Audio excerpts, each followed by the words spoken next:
하나님이 우리 찬양을 기뻐 받으신 줄로 믿습니다. 명절 잘 보내셨는지 한번 인사 나누죠. 반갑습니다. 잘 보내고 오셨습니까? 예. 얼굴이 보름달같이 밝아지셨어요. 하여튼 잘 보내고 오신 줄로 믿습니다. 오늘 이 아침에 사도 베드로가 여러분에게 전하는 말씀을 제가 전달하고자 하는데, 세상과 다르게 사는 자 베드로는 거룩하게 살아라 이 말을 했는데, 제가 좀 표현을 바꿨죠. 그 말이 그 말입니다. 거룩하다는 것은 외형적인 모습이 아니라 우리 내면적인 모습을 가리키기 때문입니다. 그 내면적인 모습이 뭐냐? 불신 세상 사람들과 다르게 살아야 된다. 이게 이제 거룩한 삶입니다. 성경은 항상 그것을 강조합니다. 우리는 이 땅에 살고 있지만 영적 소속은 하나님 나라입니다. 그러니까 하나님 나라 백성이 이 불신 세상 속에서 살아갈 때 어떻게 살아갈까? 이 삶의 방식, 이것을 사도 베드로가 자세하게 가르쳐주고 있습니다. 오늘 이 땅에서 우리의 그 삶의 태도, 불신 세상 속에서 우리 믿음의 백성의 삶의 태도가 우리의 장차 미래의 우리의 모습을 결정할 수 있기 때문에 오늘 우리가 어떻게 사느냐 매우 중요합니다. 우리가 이 불신 세상에서 믿음으로 살게 되면 장차 하나님 앞에 설 때 하나님 나라에서 우리는 영광스러운 삶을 반드시 살게 될 줄로 믿습니다. 그러니까 장래의 일이 지금 결정될 수 있다 이거죠. 오늘 우리의 삶의 태도, 자세가 우리의 미래를 결정지을 수 있다. 얼마나 중요한 일입니까? 저는 다른박질을 잘 못합니다. 다른박질 초등학교 때부터 아주 최선을 다했지만 상을 받은 적이 한 번도 없습니다. 가을 운동회 때 최선을 다해서 달려서 4등을 한 것이 최고 기록입니다. 간발의 차이로 3등 못했습니다. 그래가지고 옛날엔 공책이라고 그랬죠. 그거하고 연필, 그거를 받지 못했는데 이야 아쉽더라고요. 최선을 다하지 않았으면 몰라도 초등학교 4학년 때 최선을 다했는데 4등이에요. 4등. 중학교 때 이제 체육 시간에 100m 달리기 기록을 쟀어요. 열심히 달린다고 했는데 무려 17초. 여학생들보다도 좀 못한 기록이었어요. 형편이 없어요. 근데 고등학교 가니까 또 체력장 뭐 이러게 해서 또 100m 달리기를 또 해요. 그때는 뭐 점수하고 관계된다고 그래가지고 또 단단히 마음 먹고 달렸습니다. 그런데 지금까지 제 생애 가장 좋은 기록인 것 같아요. 14초 플랫. 14초 끊었어요. 이야, 어떻게 이렇게 2, 3년 내에 엄청나게 빠르게 달릴 수가 있었을까? 지금 100m 달리라고 하면 한 22초 뭐 그 정도 되겠죠.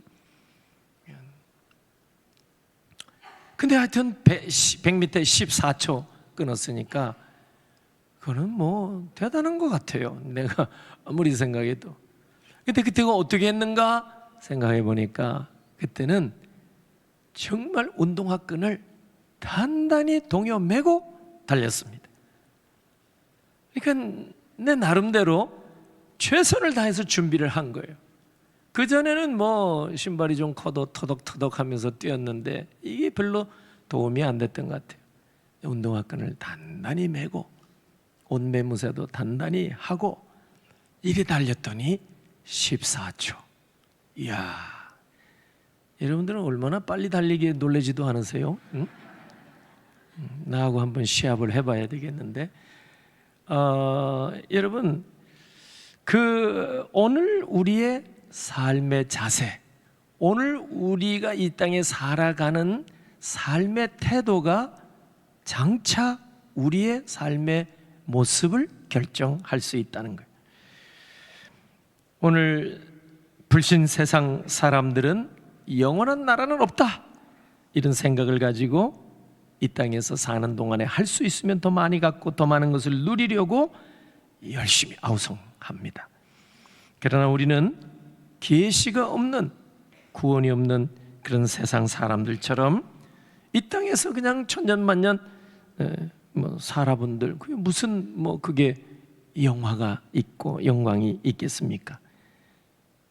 오늘 본문에서 베드로 사도는 천국 백성, 하나님 나라 백성이 이 불신 세상에서 어떻게 살아야 하는지,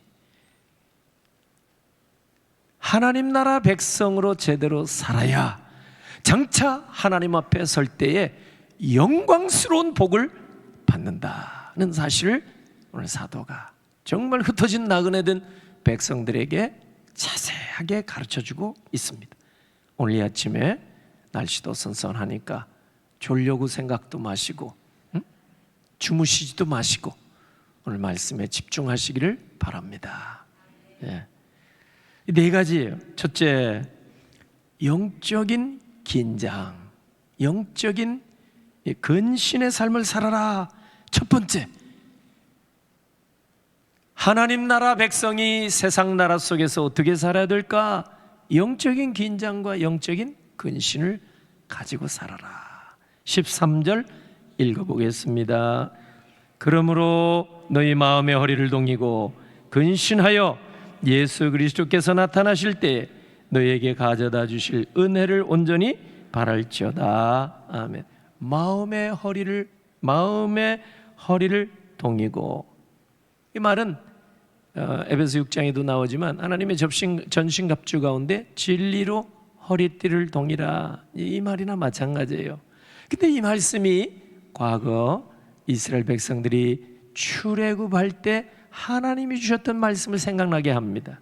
출애굽기 12장 11절 보니까, 여러분 화면에 나오니까 같이 한번 읽어보겠습니다. 너희는 그것을 이렇게 먹을지니 허리에 띠를 띠고 발에 신을 신고 손에 지팡이를 잡고 급히 먹으라.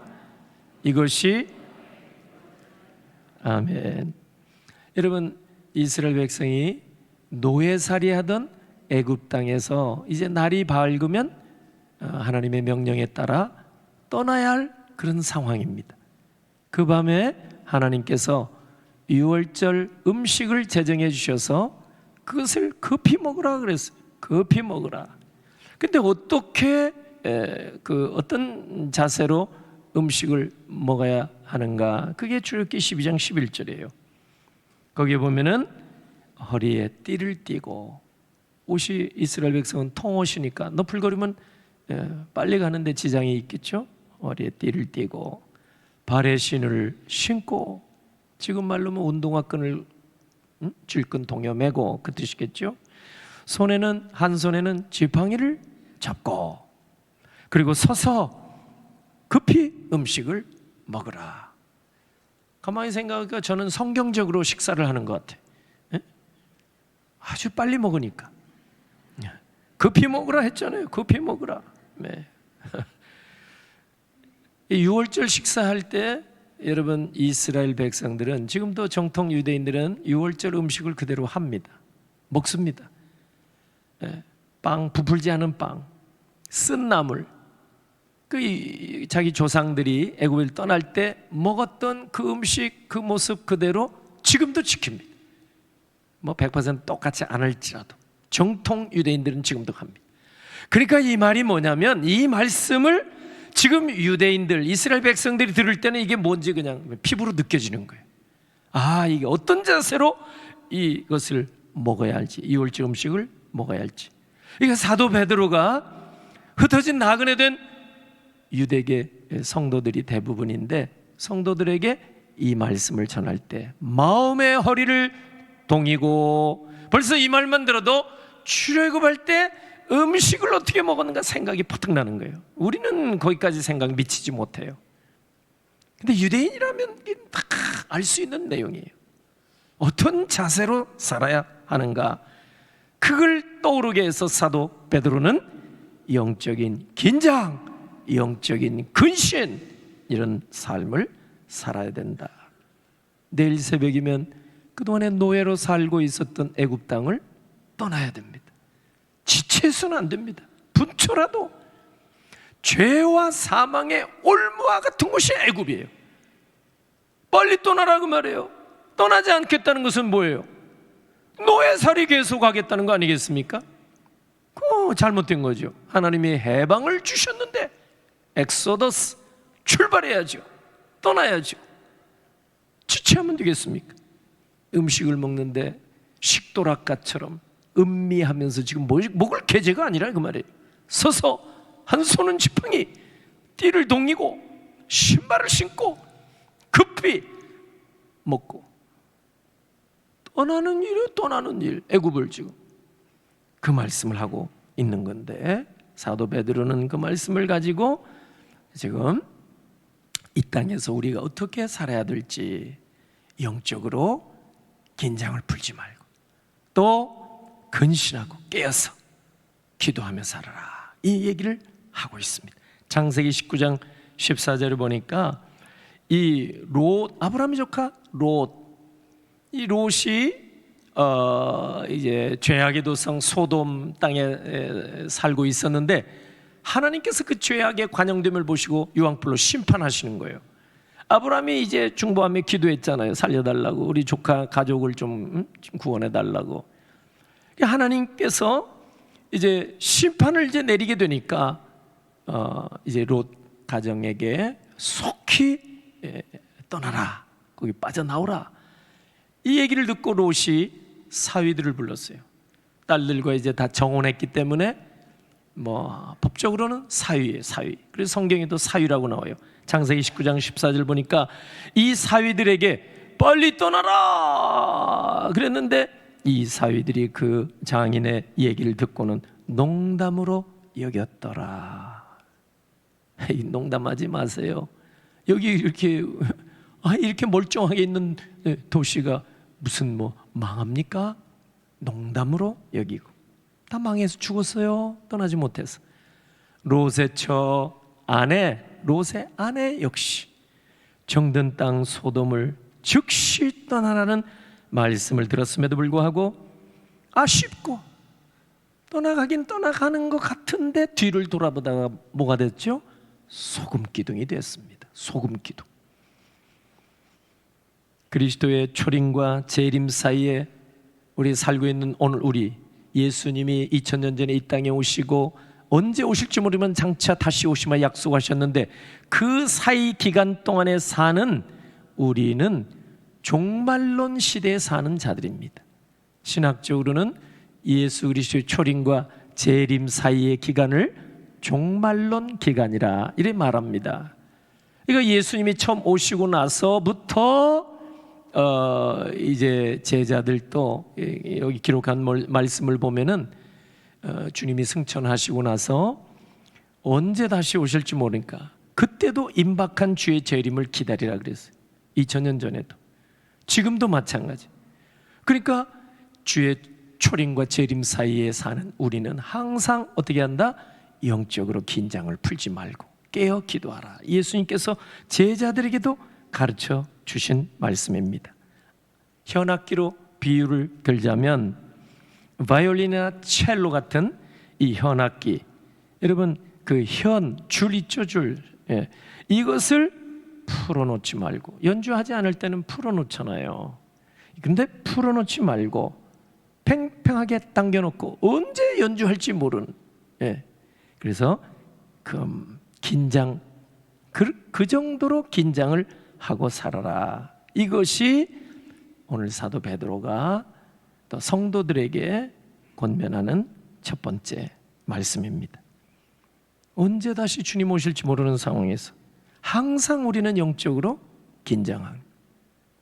제자들이 그렇게 따랐나요? 마태복음 24장 42절에 예수님이 제자들에게 재림에 대해서 말씀하실 때 그러므로 깨어있으라, 어느 때에 어느 날에 너희 주가 임할는지 너희가 알지 못함이니라. 예수님이 겟세마네 동산에서 기도할 때도 세 제자들은 여러분 잠들고 말았잖아요. 깨어있으라 했는데, 종말론 시대에 살고 있는 성도들은 긴장을 풀어서는 안 됩니다. 여러분, 항상 긴장해야 됩니다. 다시 한번 여러분이 마음에 작정을 하셔야 돼요. 무장해제, 여러분 우리 십자가 병사들, 정병들이라고 하는데 에베소 6장에 나오는 하나님의 전신갑주, 구원의 투구부터 복음의 신, 믿음의 방패, 성령의 검, 허리띠를 등이고 의의 흉배, 이거 다 벗어 던지고 여러분 이 땅에서 살아서는 안 된다 이 말이에요. 항상 근신하라. 항상 긴장이다. 종말론 시대에 사는 성도에게 필요한 덕목은 영적인 긴장입니다. 영적인 긴장. 항상 너무 문자적으로 생각했는지 모르겠지만 100여 년 전에 우리 믿음의 선배들 가운데 유명한 목사님들을 보면은 잠자리일 때 옛날 옷이 얼마나 또 거추장스러웠어요. 예? 잠옷 자체도. 그런데 어떤 목사님은 옷을 벗지 아니하고 주무신 목사님도 계세요. 내가 잠자는 밤중에, 한밤중에 주님이 오신다면 내가 벌거벗은 몸으로 주님을 어떻게 맞이할 수 있겠느냐.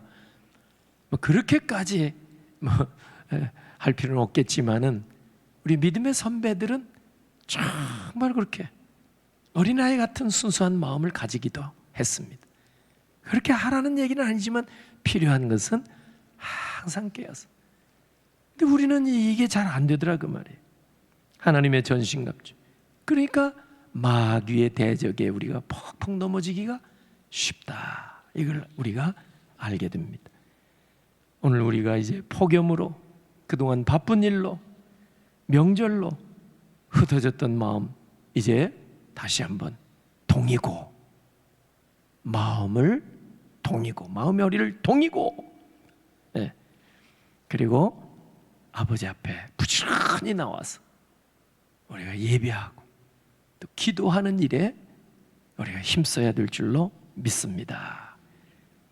우리 13절 상반절 말씀대로 마음의 허리를 동이고 근신, 이것이 첫 번째 가르치는 말씀. 두 번째, 하나님 나라 백성이 이 불신 나라, 세상 나라 속에서 어떻게 살아야 되는가. 둘째는 세상이 주는 것 기대하지 말고 주님이 주실 것을 기대하고 살아라. 이 두 번째 삶의 방식입니다. 13절 중하반절에 보니까 예수 그리스도께서 나타나실 때 너희에게 가져다 주실 은혜를 온전히 바랄지어다. 온전히 바랄지어다. 주님이 주실 구원의 은혜와 영원한 복락을 바라보고 살아라 그 말이죠. 이 땅에 잠시 이 땅 없어질 것 바라보고 살다가 그거 없으면 낙심천만 이렇게 살지 말아라 그 말이에요. 세상의 모든 것은 다 가변적이지만 주님이 주실 것은 변함이 없다 말이에요. 그걸 바라보고 소망 중에 살아라. 아브라함 믿음의 조상이잖아요. 정말 이분은 히브리서 11장 10절에도 나와 있지만 하늘에 소망을 둔 사람이에요. 세상에 모든 것 소망을 두지 않았어요. 세상은 항상 가변적이에요. 거기에 장단을 맞추다가 맨날 좋았다 기뻤다 좋았다 슬펐다 이런 생활을 반복밖에 못하는 거예요. 아브라함은 하늘의 소망을 둔 믿음의 사람. 아브라함과 조카가 같이 살았죠. 근데 나중에 이제 목축업자들인데 이 가축들이 많아지니까 가축 먹이는 것이 문제예요. 그리고 목자들이 다투고 싸우고 난리 났어요. 그래서 안 되겠다, 우리가 분갈해야 되겠다 해서 조카를 불러서 네가 동으로 가면 나는 서로 가고 네가 남으로 가면 나는 북으로 간다. 네가 먼저 선택을 해봐라. 그랬더니 롯은 목축업에 유리한 지역을 선택했습니다. 딱 보니까 소알성 쪽에 물도 많고 목초지도 풍부하고 나는 저쪽으로 갑니다. 롯이 그 땅을 선택해서 갔어요. 소돔과 고모라가 있는 그 땅입니다. 그러면 아브라함은 어떤 것을 선택했어요? 성경 읽어보면 아브라함이 양보하고 조카에게 양보하고 난 그 밤에 하나님 앞에 예배하는데 하나님께서 아브라함에게 나타나신 줄로 믿습니다. 그럼 무슨 얘기예요? 아브라함은 하나님을 선택한 겁니다. 요즘 말로 롯은 황금을 선택한 거예요. 아브라함은 하나님을 선택한 거예요. 여러분 15세기 탐험가 대항해 시대에 탐험가들이 많았는데요. 이태리 사람들, 유명한 사람들이 많이 나왔어요. 피렌체나 이런 지역의 출신들, 콜럼버스나 또 바스코다가마나 또 아메리고 베스푸치나 이런 사람들 유명한 탐험가들 아닙니까? 이런 사람들뿐만 아니라 더 많은 사람들이 항로 개척을 나서고 탐험을 나갔어요. 수많은 사람들이 대항해 시대에. 여러분 목적이 뭔지 아십니까? 황금을 찾아서입니다. 그래서 대항해 시대가 사실은 황금 때문에. 그러다 보니까 황금을 찾아서 다니다 보니까 새로운 항로, 짧은 항로도 발견하게 되고 신대륙도 발견하고 아메리카란 이름이 아메리고 베스푸치 이름 따라 붙여진 거 아닙니까? 신대륙, 남미도 발견하고 신대륙도 발견하고 엘도라도 황금이 있는 곳, 전설 따라 황금이 있는 곳을 찾아서 탐험을 많이 했습니다. 본국에서는 이분들 대부분은 하나님을 잘 믿는 사람들이었습니다. 황금을 찾을 때까지 하나님이 모든 것을 눈 감아 주실 것이라 이래 생각하고 열심을 주님을 섬기는 일보다 황금 찾는 일에 우선을 둔 것입니다. 그들은 gold, G-O-L-D 황금을 찾기 위해서 G-O-D, God 하나님을 찾기를 잠시 멈추고 포기하고 황금만을 찾아서 새로운 항로도 개척했지만 신대륙으로 어디로? 결국에는 그들은 하나님도 잊어버리고 골드, 황금도 얻을 수가 없게 되었습니다. 근데 여러분 17세기에 영국에서 박해를 받으며 국교도들에게 박해를 받으며 신앙의 순수를 지키려고 했던 청교도들, 이분들은 God, 하나님을 더 잘 섬기기 위해서 신대륙으로 목숨 걸고 떠났습니다. 100여 명의 절반이 배 안에서 죽어나가는 일도 보면서 신대륙에 가서 하나님을 할 수 있으면 마음껏 예배하고 기도하고 섬기겠다고 신대륙에 간 것입니다.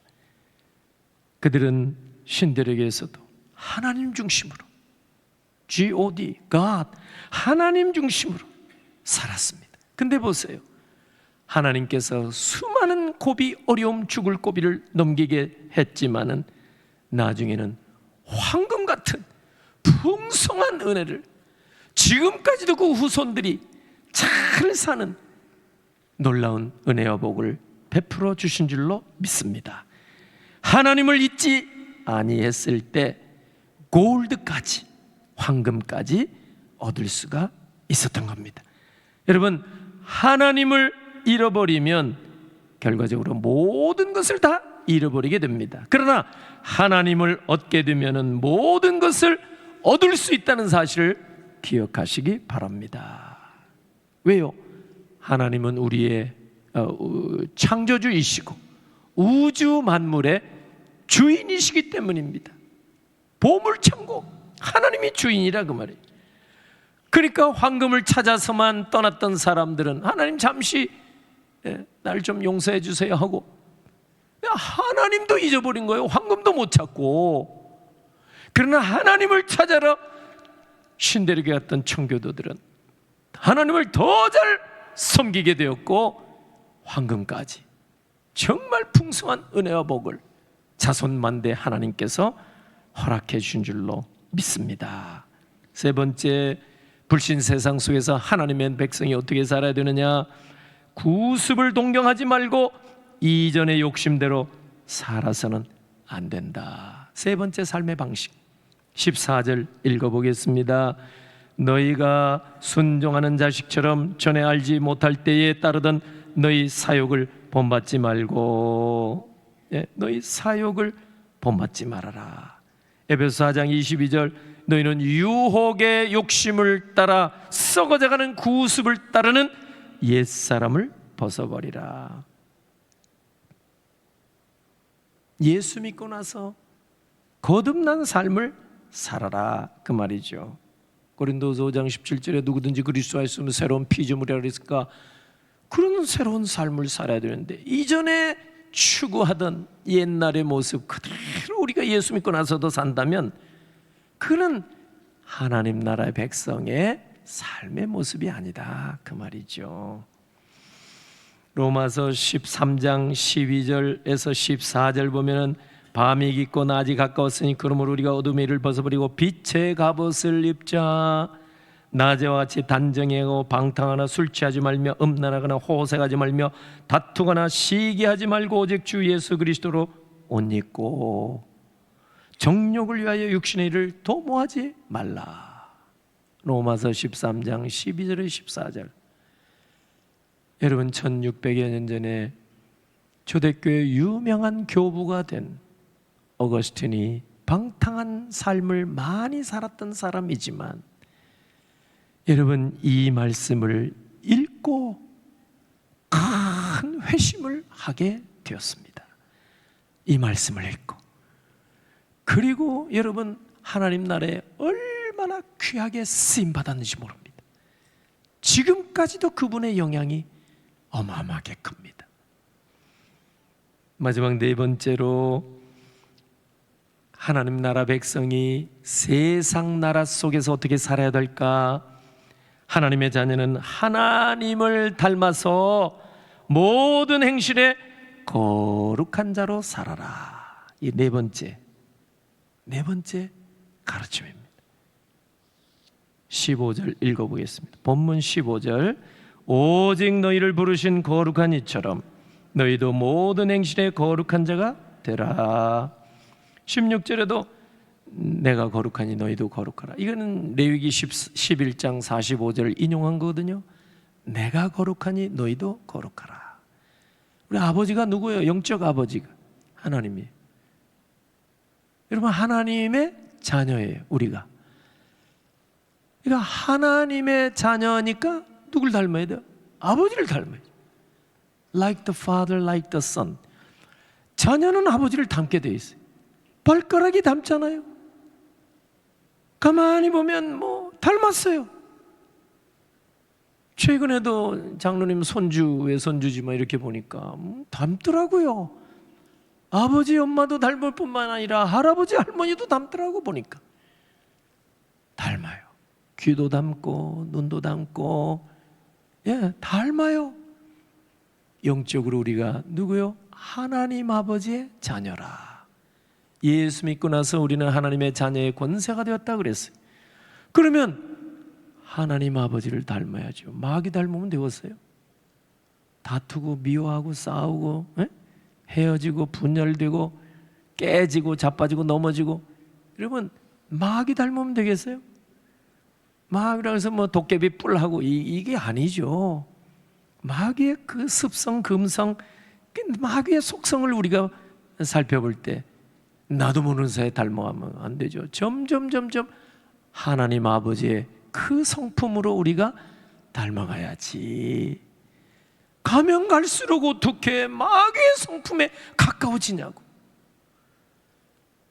이것은 출발이 잘못된 거 아니겠어요? 하나님의 자녀로 거듭난 이상은 점점 하나님의 성품에 가까워져야 될 줄로 믿습니다. 그래서 이 사도 베드로가 베드로후서 1장 4절 다음 편지에 뭐라고 되어 있어요? 우리는 신의 성품에 참여한 하나님의 성품에 참여하는 자가 되게 함이라 그랬어요. 지금은 번역을 지금 개역개정 지금 성경은 신성한 하나님의 신성한 성품에 참여하는 자가 되게 하려 함이라 이렇게 번역을 했죠. 이전에 개역 성경 보면은 신의 성품에 참여하는 자가 되게 합니다. 문자 그대로 번역을 해놨어요. 그 정도입니다. 우리 스스로를 말씀 앞에 비춰봐야 됩니다. 하나님의 자녀는 하나님을 닮아서 거룩하게, 거룩이 뭐예요? 외형적인 게 아니에요.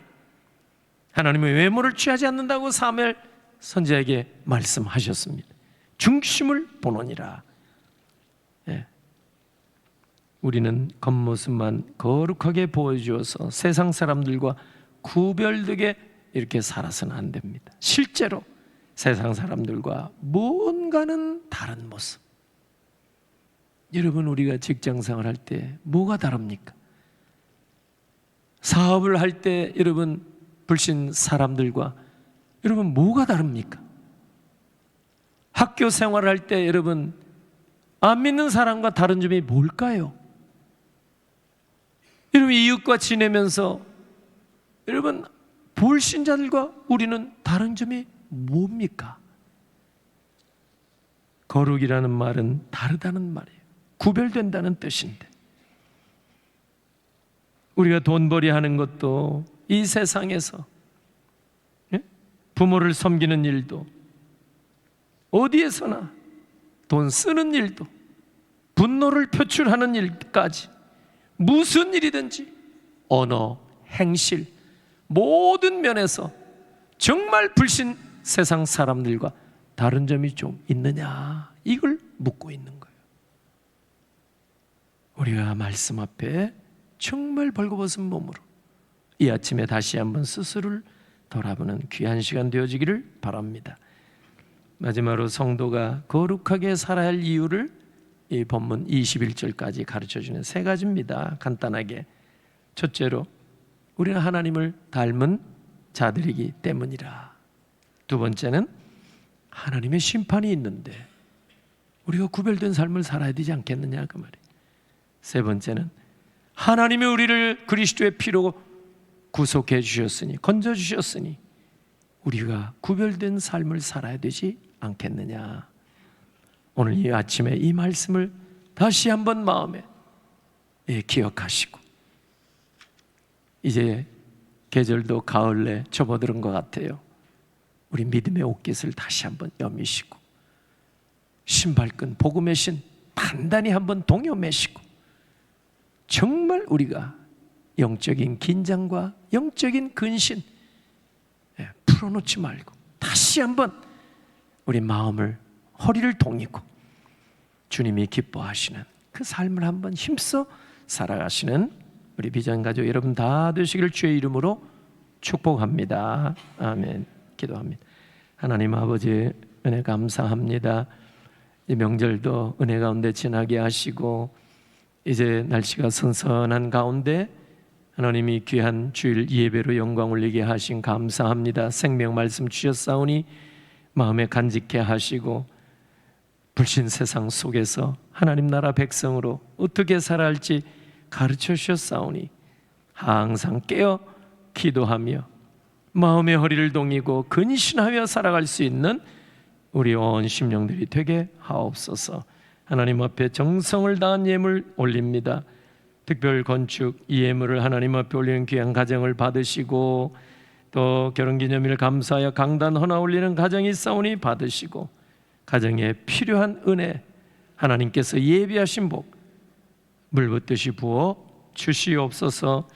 아버지 하나님 오늘 또 거룩한 주일 주 앞에 나와 예배하며 간절히 기도하는 주의 백성들의 기도를 다 들으시고 응답하여 주옵소서. 축복하옵고 예수님의 이름으로 기도하옵나이다. 아멘.